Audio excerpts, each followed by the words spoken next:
The Holy Gospel according to St. John, the 13th chapter. Glory to you, O Lord.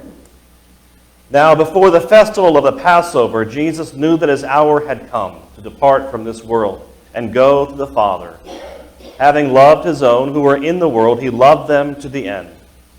The devil had already put it into the heart of Judas, son of Simon Iscariot, to betray him. And during supper, Jesus, knowing that the Father had given all things into his hands, and that he had come from God and was going to God, got up from the table, took off his outer robe, and tied a towel around himself. Then he poured water into a basin and began to wash the disciples' feet and to wipe them with the towel that was tied around him. He came to Simon Peter, who said to him, "Lord, are you going to wash my feet?" Jesus answered, "You do not know what I am doing, but later you will understand." Peter said to him, "You will never wash my feet." Jesus answered, "Unless I wash you, you have no share with me." Simon Peter said to him, "Lord, not my feet only, but also my hands and my head." Jesus said to him, "One who has bathed does not need to wash except for the feet, but is entirely clean. You are clean, though not all of you." For he knew who was to betray him. For this reason he said, "Not all of you are clean." After he had washed their feet, he put on his robe, and he had returned to the table. He said to them, "Do you know what I have done to you? You call me teacher and Lord, and you are right, for that is what I am.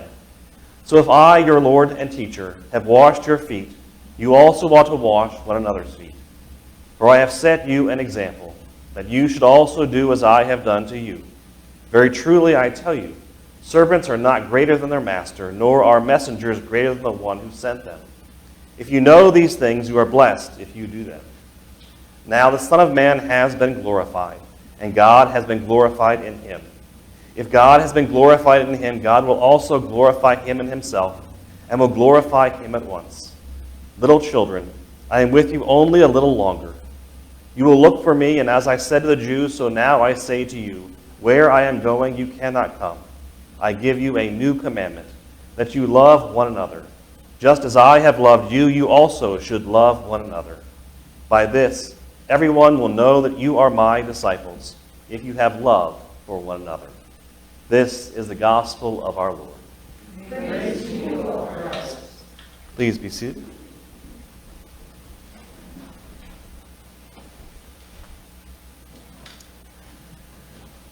So on this day of Holy Week, we focus on the Last Supper Jesus had with his disciples before he was arrested and led to his death on Good Friday. This Last Supper is the pivotal point in Jesus' ministry, and it will be the time in which he will grant a special privilege to his disciples and to the church. That special privilege is the willingness God has in his heart to forgive you and me. Jesus' life has been preparing for this time, a time when this forgiveness will be extended to the world on his behalf. His disciples didn't understand when it took place. In fact, everything Jesus did, they couldn't quite get. Right? They didn't understand what he was talking about. What do you mean you have to go die? That's ridiculous. They couldn't believe it. The concept of divine forgiveness for the world only begins to make sense after Jesus is led away and put to death. Then and only then is the extent of God's forgiveness truly revealed. And I would say we continue to struggle with believing that God could actually be as forgiving as God actually is. And sometimes we don't like it. Don't get me wrong, we like it when God forgives us. We don't particularly like it when God forgives others. We think others should get what they deserve, right? We like to be forgiven, though. Throughout Jesus' life and ministry, there is one continual action that takes place that seems to confound everyone. And all the Gospels agree on this. Jesus eats with everyone. and seemed to cause all kinds of controversy. He ate with tax collectors and sinners, and the Pharisees and scribes were all upset, going, "What are you doing? You're not supposed to mingle with those types of people." But he also ate with Pharisees and Sadducees, and his disciples didn't like that. And of course, he ate with his disciples also. He ate with Samaritans and women who were really out there, okay? And the disciples were confounded. And on this most special of nights, he gathers all of the 12 together, all of them, including Judas, who Jesus knows will betray him, and he sits down and eats with all of them. Even Peter, who will very shortly deny him 3 times. And Jesus is quite aware of all of this. And he sits down and eats with them anyway. The variety of people Jesus chooses to associate with and eat with is varied, amazing.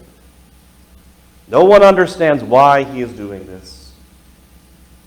Why does Jesus let those kind of people close to him?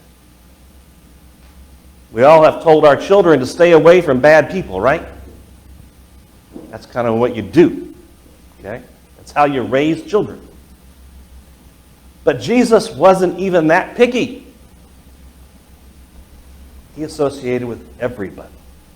There was no person outside the bounds that Jesus was willing to eat with. And eating with someone means you're taking them into your body. It means you're that close to someone. It's very intimate.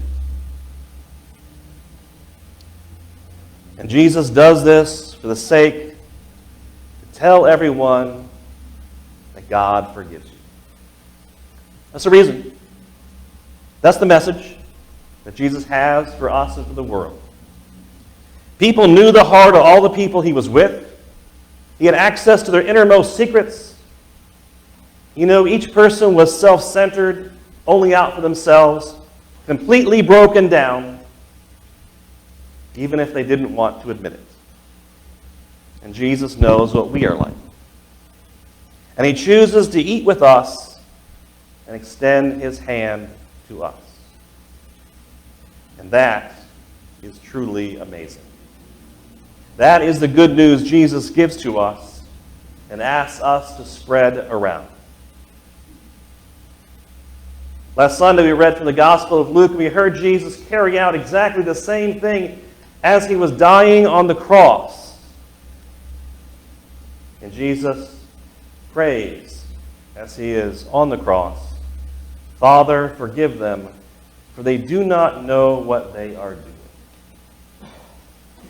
Even dying on the cross, he is forgiving those who have killed him. In this sentence, Jesus forgives the Romans for putting the nails into his hands and his feet. He forgives the Jewish people for handing him over. He extends the hand of God to all people. And the church is charged with that same responsibility and blessing, to extend God's hand of forgiveness to the world, to everybody. It is the good news of Jesus Christ. There is no one who is unworthy to receive this life-giving meal. There is no one who has done anything unable to be forgiven. No one who is so far removed that God cannot reach them. Now, we might not accept God's forgiveness. That's on us, right? And a lot of times we put God at a distance. But God is always there. Always there, reaching out his hand of forgiveness to us. This is the paradox of the church and of Jesus' life. While everyone was turning Jesus away, he was continually reaching out his hand to help those who were hurting him the most. The Lord's Supper is just that, God's extending his hand to the world, to all who need God's forgiveness. St. Paul puts it this way, "For as often as you eat this bread and drink this cup, you proclaim the Lord's death until he comes." You proclaim Christ's forgiveness until he comes. In celebrating communion and coming together as the people of God, in forgiving each other over and over and over again, we are placing God's hand out for the world to see. This bread and this wine forgive the world for everything. It is an amazing gift we have received, each of us ourselves, and this amazing gift and blessing we get to give to the world. Instead of withholding it, which we tend to do, may we use this gift wisely. Give it out freely and often in our own lives and out into the world, to the life of the church, that everyone may know that we are the disciples of our Lord Jesus, for the love and forgiveness we have for each other and for the world.